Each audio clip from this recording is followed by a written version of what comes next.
வணக்கம். நான் உங்கள் சக்சஸ் கி செந்தில். பிரச்சனைகளை தீர்ப்பதில் முக்கியமாக கருதப்படுவது புரிந்து கொள்ளுதல் என்பதாகும். புரிந்து கொள்ளுதல் பிரச்சனைகளை தீர்ப்பதில் முக்கிய பங்கு வகிக்கிறது. ஒவ்வொரு நாளும் ஒரு குறிப்பிட்ட அளவு பிரச்சனைகள் தோன்றிக்கொண்டேதான் இருக்கும். பிரச்சனைகள் தோன்றுவது அந்த சமயத்தில் சிரமமாக இருந்தாலும் பிரச்சனைகள் தோன்றுவது நல்லதுதான் என்பதை நாம் புரிந்து கொள்ள வேண்டும்.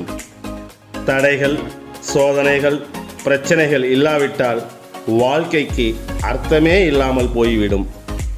பிரச்சனைகள் இல்லாமல் இருப்பதே மகிழ்ச்சி என்று ஆகிவிடாது. கஷ்டங்களை எதிர்கொள்வதிலும் பிரச்சனைகள் தீர்ப்பதிலும் தான் மகிழ்ச்சியே இருக்கிறது.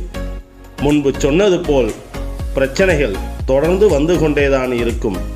ஆதலால் அவற்றை அவ்வப்போது நீங்கள் தீர்த்து விடுவது அவசியம். இல்லாவிட்டால் அவை ஒன்று சேர்ந்து சுமையாகி உன்னை அழுத்தி கொன்றுவிடும்.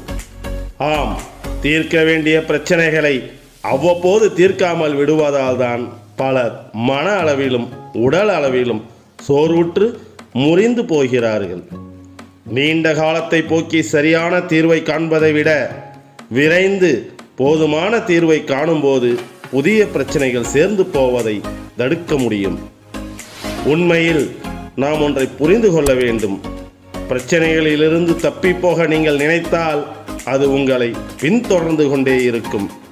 பிரச்சனைகளை புரிந்து கொண்டு நீங்கள் தீர்க்க முயலும் போது அது உங்களை விட்டு முற்றிலுமாக நீங்கிவிடும். ஒரு முறை காசியில் உள்ள துர்கா மந்திரம் என்ற இடத்தை பார்வையிட்டு விவேகானந்தர் சென்றபோது பல குரங்குகள் கூட்டமாக துரத்தின. அந்த குரங்கு கூட்டத்திலிருந்து தப்பிப்போக ஓட ஆரம்பித்தார் விவேகானந்தர். குரங்குகளும் வேகத்தை அதிகரித்து அவரை ஓட ஓட விரட்டியது. இதை பார்த்து கொண்டிருந்த ஒரு துறவியின் குரல், நில், அவற்றை கண்டு அஞ்சுவதா? அந்த குரங்குகளை திரும்பி பார் என்றார். குரங்குகளை ஒரு தீர்க்கமான பார்வையில் பார்த்தார் விவேகானந்தர். அவ்வளவுதான், குரங்குகள் திரும்பி ஓட ஆரம்பித்தன. இந்த நிகழ்ச்சி பற்றி சுவாமிஜி சிகாகோ நகரில் தனது சொற்பொழிவின் போது எடுத்துரைத்தார். பிரச்சனைகளை நேரடியாக சந்தித்து அதன் தன்மையை தெளிவாக புரிந்து கொண்டு செயல்படும் போது நீங்கள் பலம் பெறுவதோடு அதனை சமாளிக்கின்ற திறமைகளையும் பெற்று வாழ்க்கையில் புகழையும் அடைவீர்கள்.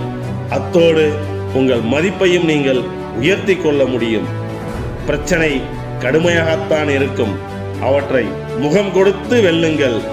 ஒவ்வொரு சவாலிலும் வளருவதற்கு வாய்ப்புண்டு. தலைமை வகித்து செயல்பட பிரச்சனையை நோக்கி நடைபோடுங்கள்.